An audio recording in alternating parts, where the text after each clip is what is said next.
में हिंसा के बाद अब फ्रांस में भी हालात खराब हो गए हैं।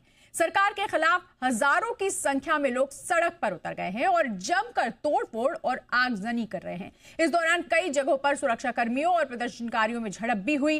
पेरिस सहित कई शहरों में भीड़ ने जमकर उत्पात मचाया है। तस्वीरें आप देख सकते हैं। एक बस में आग लगा दी गई है। पुलिस पर पथराव के बाद पुलिसकर्मी मौके से भागते दिखे, जिसमें कई पुलिसकर्मी घायल भी हुए हैं। इस खबर पर दिल्ली से हमारे साथ जुड़ रहे हैं हमारे संवाददाता सिद्धांत सिब्बल। सिद्धांत, फ्रांस में सरकार के खिलाफ विद्रोह का कारण बजट रहा जिसे घटाया गया है। कौन कौन से ऐसे पॉइंट्स रहे, मुद्दे रहे जिसको लेकर के लोगों में गुस्सा उभरा और वो सड़क पर उतर आए? देखिए, ये काफी दिनों से डेवलप हो रहा था। ये बेसिकली प्रोटेस्ट का नाम है ब्लॉक एवरीथिंग प्रोटेस्ट, और ये नाराजगी है सरकार के खिलाफ। मैं आपको बता दूं कि आज फ्रांस के नए प्रधानमंत्री ने एक तरफ से शपथ ग्रहण करी, उनने हैंडओवर लिया, और कहीं ना कहीं 2 सालों में 5वें प्रधानमंत्री हैं। एक तरफ से एंगर प्रेसिडेंट मैक्रोन की पॉलिसीज को लेकर भी है। हमने जो विजुअल्स देखे हैं वो जाहिर तौर पे दिखा रहे हैं कि कैसे बड़े ये प्रोटेस्ट हैं, और कहीं ना कहीं हमने जो इमेजेस देखी हैं जिसके अंदर बहुत जो दिखा रहे हैं कि ये प्रोटेस्ट काफी वायलेंट है। अब जो नए प्रधानमंत्री आए उन्होंने यही कहा है कि वो फोकस करेंगे कि कैसे एक जो अनस्टेबल वो है पॉलिसी उनको रिफॉर्म करा जाएगा, और कैसे एक तरफ से फोकस ये होगा कि आम इंसान को कोई प्रॉब्लम ना हो। पर मुझे लग रहा है जो पॉलिटिकल डिस्कंटेंट है जो पिछले सालों में डेवलप हो रहा है वो एक तरफ से अब सड़कों पे आ गया है। और ये जो तस्वीर है, फिलहाल वहां के हालात के बारे में क्या जानकारी मिल रही है? आगजनी, तोड़फोड़, पथराव, उग्र प्रदर्शन, पुलिस वालों को भी नहीं छोड़ा। अब फिलहाल क्या हालात वहां के नजर आ रहे हैं, और क्या प्रदर्शनकारियों से सरकार की कोई बातचीत की भी तस्वीर नजर आ रही है? देखिए, हालात नाजुक बने हुए हैं। जो फ्रेंच इंटीरियर मिनिस्ट्री है वो कह रही है करीब 300 लोगों को अरेस्ट कर लिया गया है। प्रिकॉशनरी मेजर एक तरफ से लिया गया है। वहाँ हम देख रहे हैं जो ब्लॉक एवरीथिंग प्रोटेस्टर्स हैं वो ये कह रहे हैं जो नए प्रधानमंत्री हैं उनकी पॉलिसी सेम रहने वाली है, वो भी ऑस्टेरिटी की पॉलिसी अपनाएंगे, और कहीं ना कहीं उन्होंने अपनी नाराजगी जाहिर करी है। तो कहीं ना कहीं जो पॉलिटिकल डिस्कंटेंट है उसको लेकर काफी प्रोटेस्ट जारी है, और सिचुएशन जैसे मैंने कहा नाजुक बन रही है। और क्या बातचीत होगी अभी तो नहीं ऐसा लग रहा है कोई डायरेक्ट बातचीत हो रही है, पर कहीं ना कहीं फोकस प्रोटेस्टर्स का यही होगा कि रिफॉर्म की तरफ बढ़ें और आम इंसान की बेहतरी के लिए पॉलिसीज यूज करें। बिल्कुल सिद्धांत, एक बहुत बड़ा सवाल है। नेपाल जहां पर अस्थिरता नजर आई, उग्र प्रदर्शन एक दिन पहले हुए, कुछ घंटे बाद फ्रांस में ही ऐसी तस्वीरें उभर कर सामने आई। 2 देश एक ही हालात से जूझ रहे हैं। क्या इनमें किसी तरह का कोई संबंध है? क्योंकि नेपाल को लेकर के अंदर खानी ये चर्चा चल रही है कि वहां पर विदेशी हाथ है, लेकिन फ्रांस की जो ये अस्थिरता है इसके पीछे का मूल कारण क्या है? देखिए, ना केवल फ्रांस और नेपाल, पर मैं ये भी कहना चाहूंगा कि जापान के अंदर भी ओवर वीकेंड में हमने देखा कि वहां के प्रधानमंत्री ने भी रिजाइन कर दिया। अब इनमें कोई डायरेक्ट लिंकेजेस नहीं है और हो भी नहीं सकते, ज्योग्राफिकली काफी दूर देश है। पर एक तरफ से एक ट्रेंड देखा जा रहा है पिछले 5 सालों में ग्लोबली। आप कोविड देख लें, आप जो जंग हो रही है यूरोप में, जो वेस्ट एशिया में जंग हो रही है, तो उसके वाइडर रेपरकशंस होते हैं। उससे कॉस्ट इंपैक्ट इंक्रीज होता है, इन्फ्लेशनरी प्रेशर राइज होता है। ग्लोबल साउथ के देशों में हमने काफी देखा, हमने जैसे देखा कि श्रीलंका में इकोनॉमिक क्राइसिस जनरेट हुआ।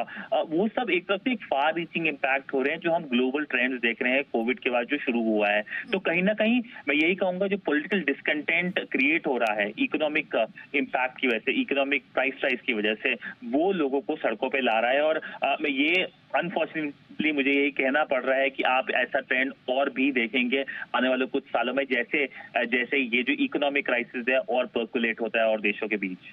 और मैक्रों के इस्तीफे की भी मांग हो रही है जोरदार तरीके से।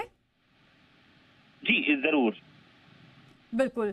और बने रहिएगा सिद्धांत। नेपाल की अगर बात करते हैं तो नेपाल के युवाओं के आक्रोश ने देश में राजनीतिक सामाजिक उथल-पुथल पैदा कर दी है। आंदोलित युवाओं की भीड़ ने राष्ट्रपति, प्रधानमंत्री और मंत्रियों के घरों को आग लगा दी।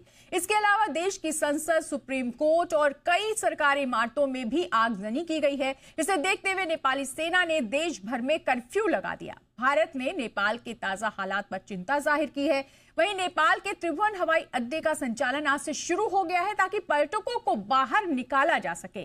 भारत में नेपाली राजदूत की सुरक्षा भी दी गई है। तो फिलहाल नेपाल के हालात भी ऐसे ही अस्थिर नजर आ रहे हैं। राजनीतिक रूप से यहां पर भी अस्थिरता है। प्रदर्शनकारी उग्र प्रदर्शन लगातार कर रहे हैं और ओली ने इस्तीफा दे दिया है, वो अपने देश में भी नहीं है। सिद्धांत, नेपाल के भी हालात बिगड़े हैं। हालांकि एयरपोर्ट खोल दिया गया ताकि जो दूसरे देश के नागरिक हैं उन्हें बाहर निकाला जा सके। भारत ने भी एडवाइजरी जारी की थी। देखिए, कल के अगर हम कंपैरिजन में देखें तो आज हालात काफी सुधरे हैं। ओवरनाइट हमने देखा कि आर्मी ने टेक ओवर करा और उसके बाद आज सुबह से जो तस्वीरें आ रही हैं वो दिखाई दे रही हैं कि कैसे एक तरफ से हालात को काबू में करने की कोशिश करी जा रही है। इनफैक्ट मैं ये कहना चाहूंगा कि जब हम बात कर रहे हैं इस वक्त जो नेपाल के आर्मी चीफ है और प्रोटेस्टर्स हैं उनके बीच बातचीत चल रही है। कल प्रधानमंत्री ओली ने अपना रेजिग्नेशन, अपना इस्तीफा दे दिया था। करीब 1 साल की उनकी सरकार थी, पर कहीं ना कहीं काफी डिसकंटेंट था उनकी पॉलिसीज को लेकर और कहीं ना एक inflection point social media ban से आया, पर उससे पहले एक तरफ से पॉलिटिकल डिसकंटेंट ग्राउंड पे जनरेट हो गया था। और जब ये वायलेंट हुआ मंडे को, हमने देखा कि करीब 19 लोग मारे गए और उसके बाद कल आगजनी हुई और तोड़फोड़ हुई और पार्लियामेंट को जला दिया गया, सुप्रीम कोर्ट बिल्डिंग को जला दिया गया। तो कहीं ना कहीं एक एंगर ऑन द स्ट्रीट आ गया। अब फोकस यही है कि कैसे एक तरफ से सिचुएशन को नॉर्मलाइज करने की कोशिश करी जा रही है। आम जो जनजीवन बदला था और उस पर इम्पैक्ट हुआ था उसको लेकर अब बड़ा फोकस है। और मैं ये कह दूं कि भारत ने तो अपनी चिंता जाहिर करी थी, अपने नेशनल्स को लेकर एडवाइजरी जाहिर करी थी। आज एयरपोर्ट खुल गया है। एयरपोर्ट करीब 24 घंटे के बंद हुआ था। बहुत सारी जो फ्लाइट्स हैं भारत से वो भी रद्द हुई थी और कई फ्लाइट्स को तो वापस आना पड़ा। जैसे इंडिगो की कुछ फ्लाइट्स हैं उनको वापस आना पड़ा जो दिल्ली से निकल गई थी कल सुबह।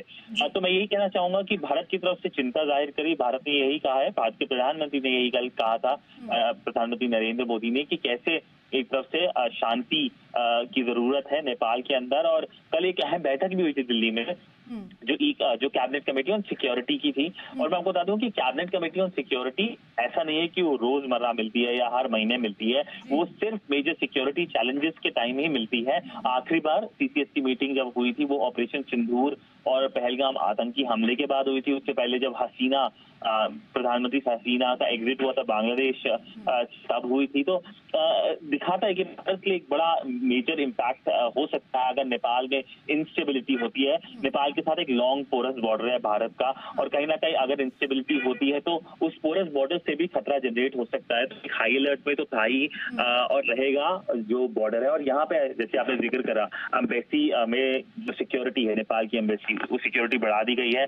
इनफैक्ट जो नेपाल की नेशनल डे है वो इस महीने होने वाला था, उसको रद्द कर दिया गया। उसकी सेलिब्रेशन दिल्ली में होनी थी, वो रद्द कर दी गई है क्योंकि अभी देश में हालात काफी एक तरह से नाजुक बने हुए हैं और अभी पता नहीं चल रहा है कि दशा क्या रहेगी पॉलिटिकल कॉन्वर्सेशन की। अगला एक तरह से राजनीतिक कदम क्या नेपाल लेगा, क्योंकि करीब 10 सालों से जो डेमोक्रेसी थी उसमें कहीं ना कहीं जो सरकार थी काफी इनस्टेबल दिखाई दे रही थी।